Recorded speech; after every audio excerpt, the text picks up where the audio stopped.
Selamat datang di Kabar Pade siang ini, program berita dari Padang Express yang merangkum berbagai informasi terkini, aktual, dan terpercaya. Mulai dari peristiwa penting, kabar daerah, hingga informasi menarik lainnya. Semuanya kami hadirkan secara singkat dan jelas.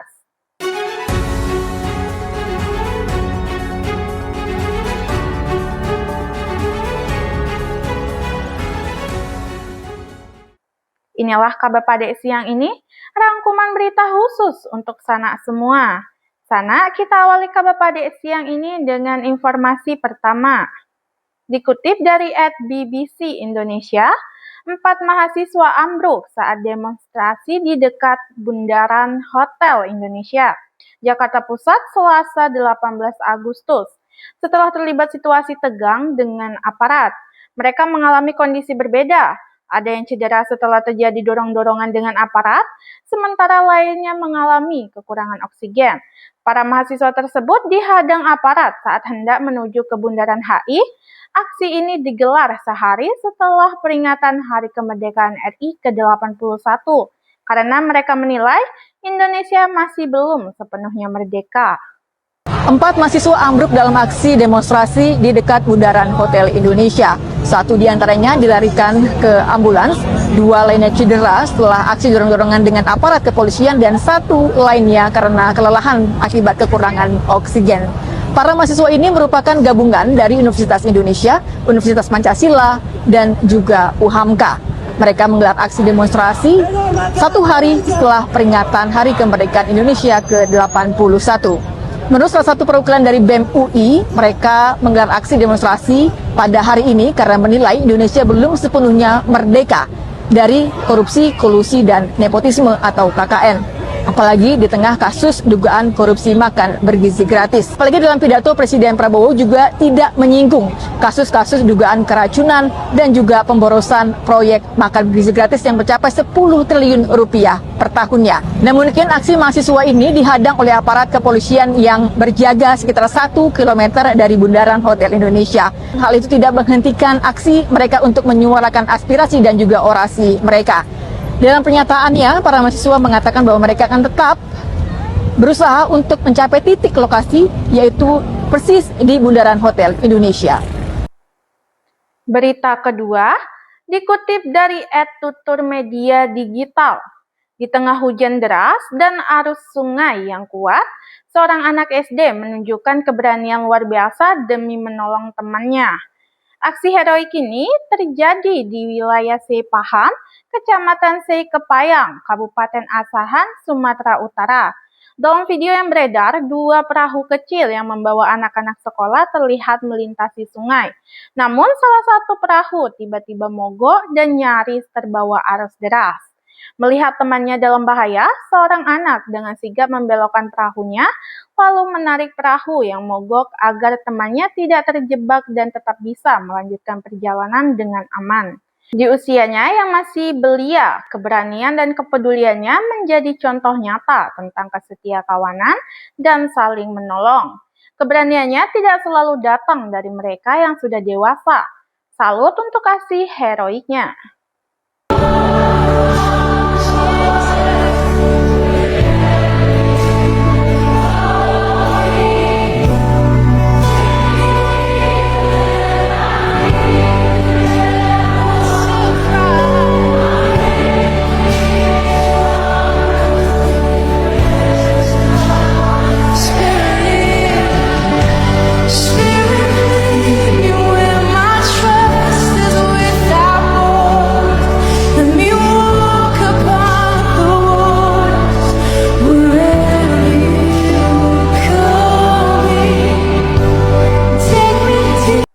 Berita selanjutnya dikutip dari @sudut.aga.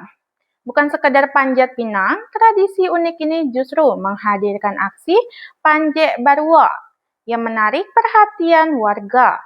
Festival Panjek Barua digelar di Ulakan Pariaman dalam rangka memeriahkan HUT ke-81 Republik Indonesia.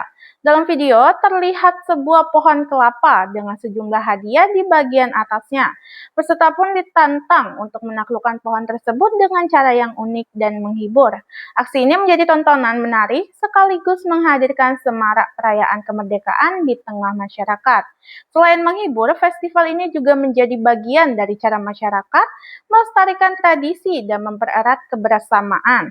Semangat kemerdekaan pun terasa semakin meriah lewat permainan rakyat yang unik dan penuh tantangan.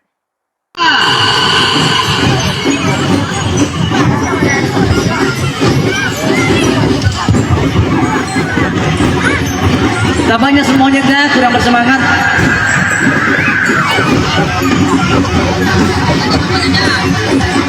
Mari beri tepuk tangan kepada monyet.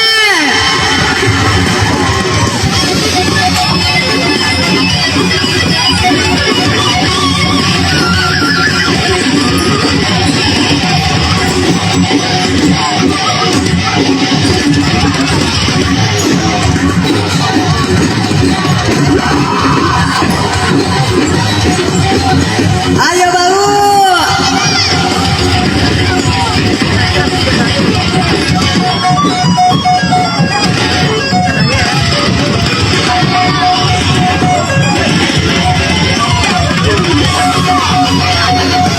Semangat Jelabe.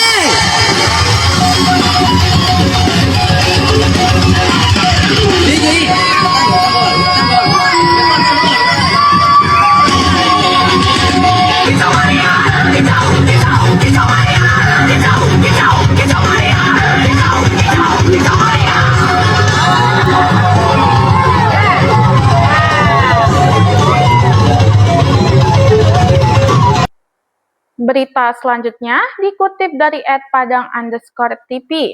Dari Sumatera Barat, kepedulian untuk korban gempa di Nusa Tenggara Timur diwujudkan lewat ribuan kilogram rendang.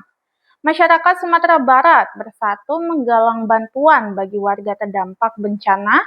LKAAM Sumbar bersama Gebu Minang Sumbar menargetkan pengiriman 5 ton rendang sebagai bentuk kepedulian dan dukungan untuk masyarakat yang menjadi korban gempa di Nusa Tenggara Timur. Bantuan ini menjadi wujud solidaritas dan semangat gotong royong masyarakat Sumatera Barat untuk membantu saudara-saudara yang sedang menghadapi musibah. Di tengah bencana, kepedulian menjadi kekuatan yang menyatukan. Semoga bantuan ini dapat meringankan beban masyarakat terdampak.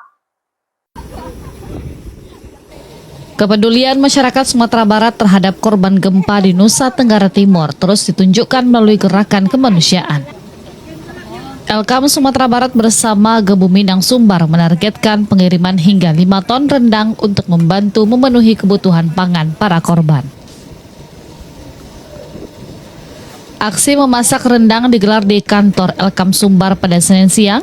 Wali Kota Padang yang juga Ketua DPW Gebu Minang Sumbar, Fadli Amran, turut hadir dan mengapresiasi gerakan gotong royong tersebut. Dari target 5 ton, sebanyak 700 kg rendang telah dikirim melalui TNI AU. Bantuan selanjutnya akan disalurkan secara bertahap hingga target terpenuhi.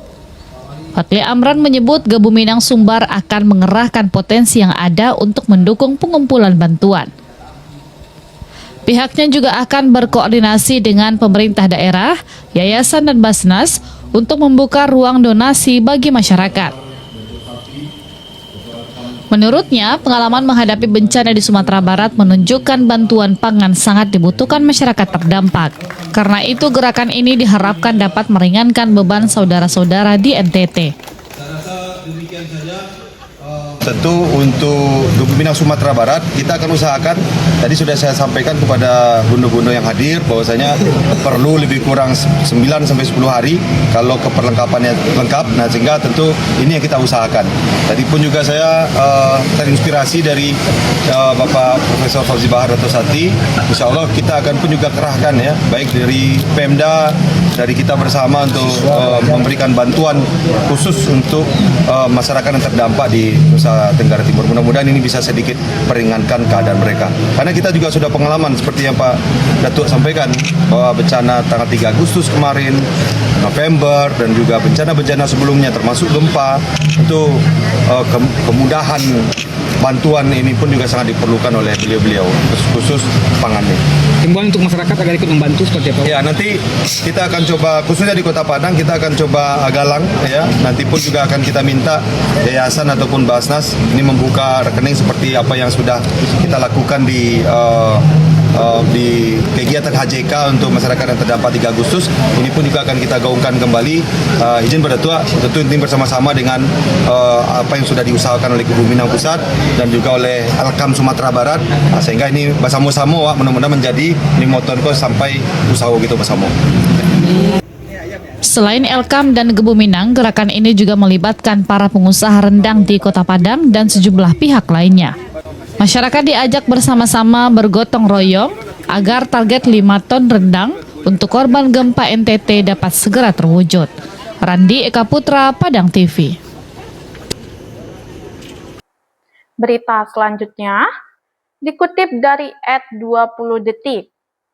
Kunjungan ke posko pengungsian korban gempa di NTT berujung pada sorotan soal kebutuhan bantuan yang belum tiba. Ketua Komisi 4 DPR Siti Hediati Haryadi atau Titi Soeharto bersama Kapolri Jenderal Listio Sigit Prabowo meninjau posko pengungsian korban gempa bumi di Nusa Tenggara Timur Selasa 18 Agustus di Lambaleda, Kabupaten Manggarai Timur. Keduanya membawa sejumlah bantuan sekaligus berdialog dengan warga mengenai kebutuhan mendesak. Saat berdialog, warga menyebut bantuan beras belum tiba di pengungsian tersebut. Titi kemudian meminta penjelasan Gubernur NTT Melki Lakalena. Melki menyebutkan bantuan dari Presiden masih dalam tahap pendistribusian. Kondisinya menjadi perhatian di tengah upaya pemenuhan kebutuhan warga terdampak gempa. Bantuan Pak Presiden udah nyampe belum? Belum. Kemana Pak Gub? Ya Bu. Bantuan Pak Presiden kok belum nyampe sini? Izin Bu, kemarin yang baru dibagi sama di pusat, baru di daerah lain. Nanti yang gelombang kedua ya, nanti lagi diperlukan. Apa lagi? Susu anak-anak. Ember ukuran paling besar ukuran berapa untuk berapa tahun? XL, dari S sampai XL ya.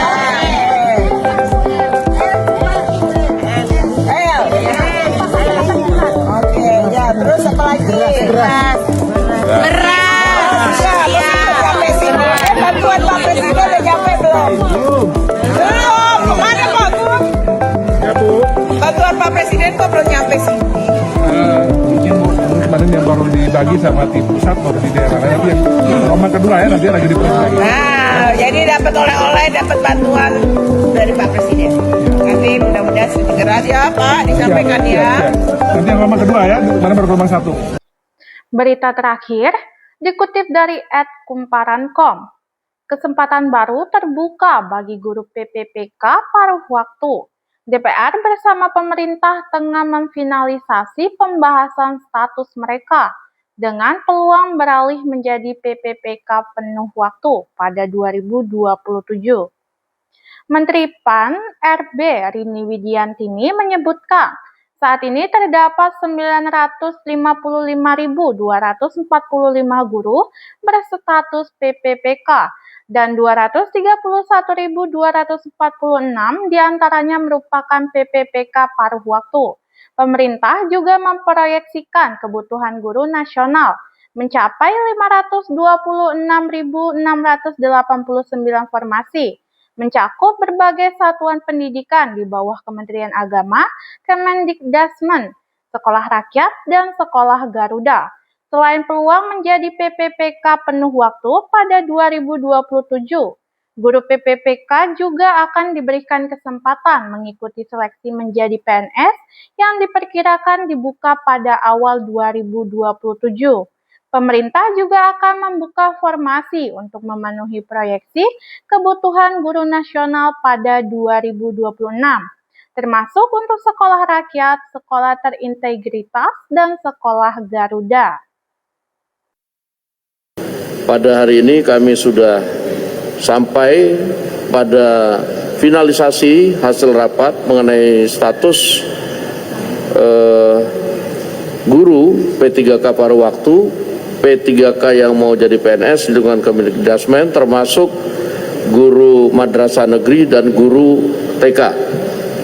Oleh karena itu, dalam kesempatan pertama, saya akan meminta kepada Kementerian Pan-RB untuk menyampaikan beberapa hal. Waktu kami persilakan. Rekan-rekan sekalian, dapat kami informasikan bahwa pada saat ini PPK paruh waktu, PPK itu sejumlah khusus untuk guru adalah sebanyak 955.245 orang, dan P3K paruh waktu yang profesinya sebagai guru sebanyak 231.246 orang. Dan kebetulan pada saat ini ada proyeksi kebutuhan untuk pemenuhan untuk guru nasional itu sebanyak 526.689 formasi, yang tentu saja terdiri dari untuk sekolah guru-guru untuk termasuk di Kementerian Agama, kemudian di Dikdasmen, kemudian juga di sekolah rakyat dan sekolah Garuda. Sebagaimana disampaikan oleh Bapak pimpinan tadi, bahwa untuk P3K paruh waktu akan diberikan kesempatan untuk menjadi PPPK penuh waktu yang akan dilakukan di tahun 2027. Kemudian juga akan diberikan kesempatan untuk P3K guru untuk ikut melakukan seleksi PNS yang akan diperkirakan akan pendaftaran di tahun awal 2027. Kemudian juga nanti akan kita buka untuk kebutuhan proyeksi guru nasional tahun 2026, termasuk di dalamnya adalah untuk kebutuhan sekolah rakyat dan sekolah terintegrasi dan juga sekolah Garuda. Demikian, Bapak. Demikian rangkuman kabar pada siang ini. Terima kasih telah menyaksikan dan tetap bersama Padang Express. Jangan lupa ikuti kami untuk mendapatkan update berita terbaru dan terpercaya. Sampai jumpa di kabar pada siang berikutnya.